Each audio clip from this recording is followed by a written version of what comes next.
ಕೋಟಿಗಟ್ಟಲೆ ಸಾಲ ಇದ್ದರೂ ತೀರಿ ಹೋಗುತ್ತದೆ. ಯಾವುದಾದ್ರೂ ಆಂಜನೇಯ ಸ್ವಾಮಿಯ ದೇವಸ್ಥಾನದಲ್ಲಿ ಈ ಒಂದು ವಸ್ತುವನ್ನು ಅರ್ಪಿಸಿರಿ. ಇದು ಹಣ ಸುರಿಸುವಂಥ ಉಪಾಯ ಆಗಿದೆ. ಸ್ನೇಹಿತರೆ, ಯಾವಾಗ ಜೀವನದಲ್ಲಿ ಸಾಲದ ಸಮಸ್ಯೆ ಹೆಚ್ಚಾಗುತ್ತದೆಯೋ ಇಲ್ಲಿ ಏನು ಮಾಡಬೇಕಂತ ನಾವು ಯೋಚನೆ ಮಾಡುತ್ತಾ ಹೋಗುತ್ತೇವೆ. ಸ್ನೇಹಿತರೆ, ಈ ಒಂದು ವಿಷಯ ನಿಮಗೆ ಏನಾದರೂ ಗೊತ್ತಿದೆಯಾ? ಸಾಲವನ್ನು ನೀವು ಯಾವ ರೀತಿಯಾದ ದಿನಗಳಲ್ಲಿ ಪಡೆದಿರ್ತೀರ ಅಂದರೆ ಅವುಗಳನ್ನು ತೀರಿಸಲು ಸಾಧ್ಯವೇ ಆಗ್ತಾ ಇರೋದಿಲ್ಲ. ಇಲ್ಲಿ ಸಾಲವನ್ನು ತೆಗೆದುಕೊಳ್ಳುವಂಥ ಸಮಯದಲ್ಲೂ ಕೂಡ ಕೆಲವು ಎಚ್ಚರಿಕೆಗಳನ್ನು ವಹಿಸೋದು ಇಂಪಾರ್ಟೆಂಟ್ ಇದೆ. ಇಲ್ಲವಾದರೆ ಎರಡೂ ರೀತಿಯಲ್ಲಿ ಸಮಸ್ಯೆಗಳು ಬರಬಹುದು. ಎಲ್ಲಕ್ಕಿಂತ ಮೊದಲು ಈ ಒಂದು ವಿಷಯವನ್ನು ತಿಳಿದುಕೊಳ್ಳಿರಿ. ಒಂದು ವೇಳೆ ನೀವು ಶನಿವಾರದ ದಿನ ಸಾಲವನ್ನು ಪಡೆದುಕೊಂಡಿಲ್ಲ ಅಂದರೆ ಅಥವಾ ಮರಳಿ ತೆಗೆದುಕೊಳ್ಳಲು ಹೋಗ್ತಾ ಇದ್ದರೆ ಯಾವತ್ತಿಗೂ ಒಂದು ಮಾತನ್ನು ನೆನ್ಪಿಟ್ಕೊಳ್ಳಿ.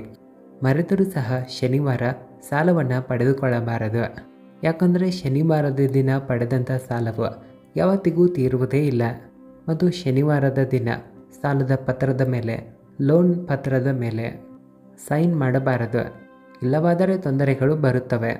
ಯಾವುದೇ ತಿಂಗಳಲ್ಲಿ 8, 17 ಮತ್ತು 26ನೇ ತಾರೀಕಿನ ದಿನ ಸಾಲವನ್ನು ಪಡೆಯಬಾರದು. ಯಾಕಂದರೆ ಈ ಸಂಖ್ಯೆಗಳು ಶನಿದೇವರ ಸಂಖ್ಯೆಯಲ್ಲಿ ಬರುತ್ತವೆ. ಶನಿದೇವರ ಸಂಖ್ಯೆ 8 ಆಗಿದೆ. ಒಂದು ವೇಳೆ ನಾವು ತಿಳಿಸಿದ ತಾರೀಕುಗಳಲ್ಲಿ ಸಾಲವನ್ನು ಪಡೆದರೆ ತುಂಬ ದಿನಗಳ ತನಕ ನೀವು ಸಮಸ್ಯೆಯನ್ನು ಅನುಭವಿಸುವಿರಿ. ಯಾವಾಗ ನೀವು ಸಾಲವನ್ನು ಪಡೆದುಕೊಳ್ತೀರೋ ಯಾವುದೇ ಕಾರಣಕ್ಕೂ ಪೇಪರ್ ಮೇಲೆ ಕಪ್ಪು ಇಂಕ್ನಿಂದ ನೀವು ಬರೆಯಬಾರದು, ಸೈನ್ ಮಾಡಬಾರದು. ಇಲ್ಲವಾದರೆ ಸಾಲವನ್ನು ತೀರಿಸಲು ಸಾಧ್ಯವೇ ಆಗೋದಿಲ್ಲ. ಸಾಧ್ಯವಾದಷ್ಟು ಸೋಮವಾರ, ಬುಧವಾರ, ಶುಕ್ರವಾರ ಸಾಲ ಪಡೆದುಕೊಳ್ಳಲು ಪ್ರಯತ್ನ ಮಾಡಿ. ಯಾಕಂದರೆ ಈ ದಿನಗಳಲ್ಲಿ ಪಡೆದಂಥ ಸಾಲವನ್ನು ನೀವು ತುಂಬ ಬೇಗನೆ ಮರಳಿ ತೀರಿಸಬಹುದು. ಜೀವನದ ಕಷ್ಟಗಳಿಂದ ಆಚೆ ಬರಬಹುದು. ಯಾವಾಗ ನೀವು ಯಾವುದಾದ್ರೂ ವ್ಯಕ್ತಿಯ ಬಳಿ ಸಾಲವನ್ನು ಪಡೆಯಲು ಹೋಗಿರ್ತೀರೋ ಆಗ ಪೇಪರ್ ಮೇಲೆ ಸೈನ್ ಮಾಡುವಂಥ ಸಮಯದಲ್ಲಿ ಮನಸ್ಸಿನಲ್ಲಿ ಈ ರೀತಿಯಾಗಿ ದೇವರ ಬಳಿ ಬೇಡಿಕೊಳ್ಳಿರಿ. ಹೇ ಭಗವಂತ, ಇದು ನಿನ್ನದೇ ಧನ ಸಂಪತ್ತಾಗಿದೆ, ನಿನಗೆ ಮರಳಿ ಕೊಡ್ತಾ ಇದ್ದೀನಿ. ಈ ರೀತಿಯಾಗಿ ಧನ ಸಂಪತ್ತ ನಿಮ್ಮನ್ನು ಅವರಿಗೆ ಸಮರ್ಪಿಸಿರಿ. ಇದರಿಂದ ಸಾಲದ ಸಮಸ್ಯೆಯಿಂದ ಬೇಗನೆ ಆಚೆ ಬರುವಿರಿ. ಆದರೆ ಹಲವಾರು ಬಾರಿ ಜನರು ಸಾಲದ ಸಮಸ್ಯೆಯಲ್ಲಿ ಯಾವ ರೀತಿ ಸಿಲುಕಿಕೊಳ್ತಾರಂದರೆ ಅದರಿಂದ ಆಚೆ ಬರಲು ಸಾಧ್ಯವೇ ಆಗ್ತಾ ಇರೋದಿಲ್ಲ. ಇಂತಹ ಸ್ಥಿತಿಯಲ್ಲಿ ಅಲ್ಲಿ ಇಲ್ಲಿ ತಿರುಗಾಡುವ ಸ್ಥಿತಿ ಬರುತ್ತವೆ. ಇದಕ್ಕಾಗಿ ಇಲ್ಲಿ ಒಂದು ಉಪಾಯವನ್ನು ನೀವು ಮಾಡಬಹುದು. ಸ್ನೇಹಿತರೆ, ಇಂದು ನಾವು ನಿಮಗೆ ವೀಳ್ಯದೆಲೆಯಿಂದ ಮಾಡುವಂಥ ಒಂದು ಪ್ರಯೋಗವನ್ನು ತಿಳಿಸ್ಕೊಡ್ತೀವಿ.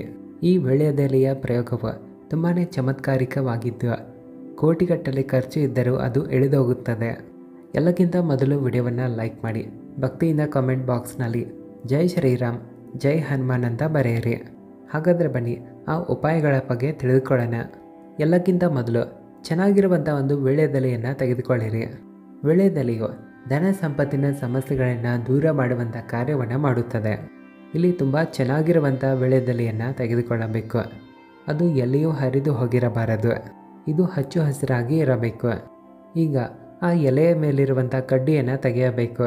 ಇಲ್ಲಿ ಪೂರ್ತಿಯಾಗಿ ಹಚ್ಚು ಹಸಿರಾಗಿರುವಂಥ ಚೆನ್ನಾಗಿರುವಂಥ ವೀಳ್ಯದೆಲೆಯನ್ನು ನೀವು ತೆಗೆದುಕೊಳ್ಳಬೇಕು. ಒಂದು ವೇಳೆ ನೀವೇನಾದರೂ ಹೆಚ್ಚಾಗಿ ಸಾಲದ ಸಮಸ್ಯೆಯಲ್ಲಿ ಸಿಲುಕಿಕೊಂಡಿದ್ದೇ ಆದರೆ ನಿಮಗೆ ಲಾಭಗಳು ಸಿಗುತ್ತಿಲ್ಲ ಅಂತ ಅನ್ನಿಸ್ತಾ ಇದ್ದರೆ, ಸಾವಿರಾರು ಪ್ರಯತ್ನಗಳನ್ನು ಮಾಡಿದ ನಂತರವೂ ನಿಮಗೆ ಸಾಲದ ಸಮಸ್ಯೆಯಿಂದ ಆಚೆ ಬರಲು ಸಾಧ್ಯವಾಗುತ್ತಿಲ್ಲ ಅಂದರೆ ಇಂಥ ಸ್ಥಿತಿಯಲ್ಲಿ ವೀಳ್ಯದೆಲೆಯ ಈ ಪ್ರಯೋಗವು ನಿಮ್ಮನ್ನು ಕಷ್ಟಗಳಿಂದ ಆಚೆ ಬರುವಂತೆ ಮಾಡುತ್ತದೆ. ಇಲ್ಲಿ ನಾವು ನಿಮಗೆ ತಿಳಿಸಿದ ಹಾಗೆ ಆ ವೀಳ್ಯದೆಲೆಯ ಮೇಲೆ ಏಲಕ್ಕಿ ಮತ್ತು ಲವಂಗವನ್ನು ಇಡಬೇಕು. ಇಲ್ಲಿ 1 ಅಥವಾ 2 ಏಲಕ್ಕಿಯ ಕಾಳುಗಳನ್ನು ತೆಗೆದುಕೊಳ್ಳಿರಿ ಅಥವಾ ಪೂರ್ತಿಯಾದ ಏಲಕ್ಕಿಯನ್ನು ಇಡಬಹುದು. ಆನಂತರ ಈ ಎಲೆಯನ್ನು ಫೋಲ್ಡ್ ಮಾಡಿ ಪಾನದ ರೀತಿ ರೆಡಿ ಮಾಡಿಕೊಳ್ಬೇಕು.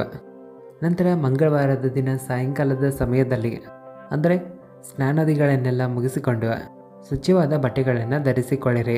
ಇಲ್ಲಿ ಬೇಕಾದರೆ ನೀವು ಮಂಗಳವಾರ ಸಾಯಂಕಾಲ ಕೈಕಾಲು ಮುಖವನ್ನು ತೊಳೆದುಕೊಂಡು ಫ್ರೆಶ್ ಆಗಬಹುದು. ಮಂಗಳವಾರ ಸಾಯಂಕಾಲ ಆಂಜನೇಯ ಸ್ವಾಮಿಯ ದೇವಸ್ಥಾನಕ್ಕೆ ಇವುಗಳನ್ನು ತೆಗೆದುಕೊಂಡು ಹೋಗಬೇಕು. ಈ ವೀಳ್ಯದೆಲೆಯ ಪಾನನ್ನು ಆಂಜನೇಯ ಸ್ವಾಮಿಗೆ ಅರ್ಪಿಸಬೇಕು. 3 ತಿಂಗಳ ತನಕ ಪ್ರತಿ ಮಂಗಳವಾರ ಈ ಪ್ರಯೋಗವನ್ನು ಮಾಡಬೇಕು. ಅಂದರೆ 3 ತಿಂಗಳು ಪ್ರತಿ ಮಂಗಳವಾರ 1 ಬಾರಿ ಆಂಜನೇಯ ಸ್ವಾಮಿಗೆ ಈ ವೀಳ್ಯದೆಲೆಯ ಪಾನನ್ನು ಅರ್ಪಿಸುತ್ತಾ ಹೋಗಬೇಕು. ಒಂದು ವೇಳೆ ಸ್ವತಃ ನಿಮ್ಮಿಂದ ದೇವಸ್ಥಾನಕ್ಕೆ ಹೋಗಲು ಸಾಧ್ಯವಾಗಲಿಲ್ಲ ಅಂದರೆ ಮನೆಯಲ್ಲಿ ಯಾವುದಾದ್ರೂ ವ್ಯಕ್ತಿಗಳನ್ನು ಕಳಿಸಬಹುದು. ಸಾಲದ ಸಮಸ್ಯೆ ದೂರ ಆಗ್ತಾ ಇಲ್ಲ ಅಂದರೆ, ಸಾಲದ ಸಮಸ್ಯೆಯನ್ನು ಮರಳಿ ತೀರಿಸಲು ಯಾವ ದಾರಿ ಸಿಗ್ತಾ ಇಲ್ಲ ಅಂದರೆ ಆ ಸಾಲದ ಸಮಸ್ಯೆ ತೀರಿಸಲು ದಾರಿಗಳು ನಿಮಗೆ ಸಿಗಲು ಶುರುವಾಗುತ್ತವೆ. ನೀವು ತುಂಬ ಸುಲಭವಾಗಿ ಸಾಲದ ಸಮಸ್ಯೆಯಿಂದ ಆಚೆ ಬರುವಿರಿ. ಯಾಕಂದರೆ ಒಂದು ಬಾರಿ ನೀವು ಆಂಜನೇಯ ಸ್ವಾಮಿಯ ಶರಣಕ್ಕೆ ಬಂದರೆ ಆಂಜನೇಯ ಸ್ವಾಮಿಯು ನಿಮ್ಮ ಜೀವನದಲ್ಲಿರುವಂಥ ಕಠಿಣ ಪರಿಸ್ಥಿತಿಗಳನ್ನು, ತೊಂದರೆಗಳನ್ನು ದೂರ ಮಾಡ್ತಾರೆ.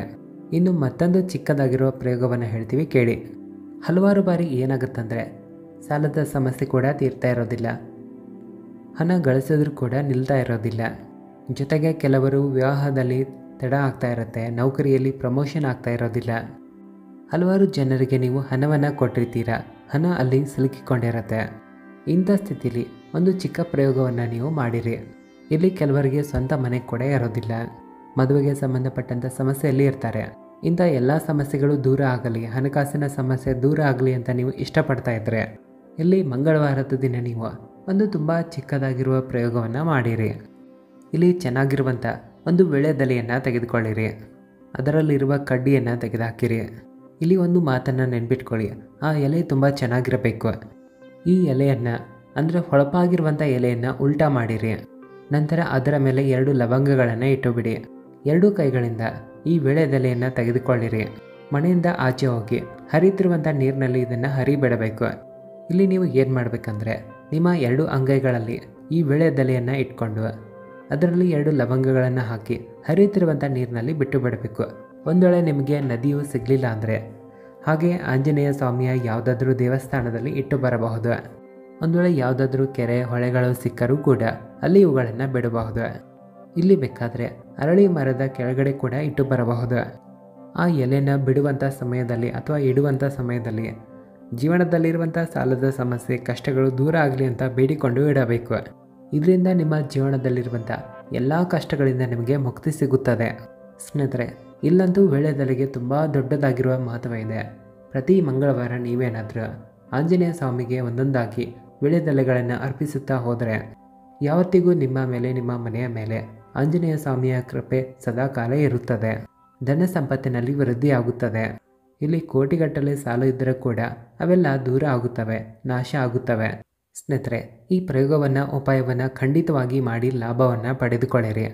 ವಿಡಿಯೋ ಇಷ್ಟ ಆದರೆ ಕಾಮೆಂಟ್ ಬಾಕ್ಸ್ನಲ್ಲಿ ಜೈ ಶ್ರೀರಾಮ್, ಜೈ ಬಜರಂಗಬಲಿ ಅಂತ ಖಂಡಿತವಾಗಿ ಬರೆದು ಎಲ್ಲರಿಗೂ ವಿಡಿಯೋವನ್ನು ಶೇರ್ ಮಾಡಿ.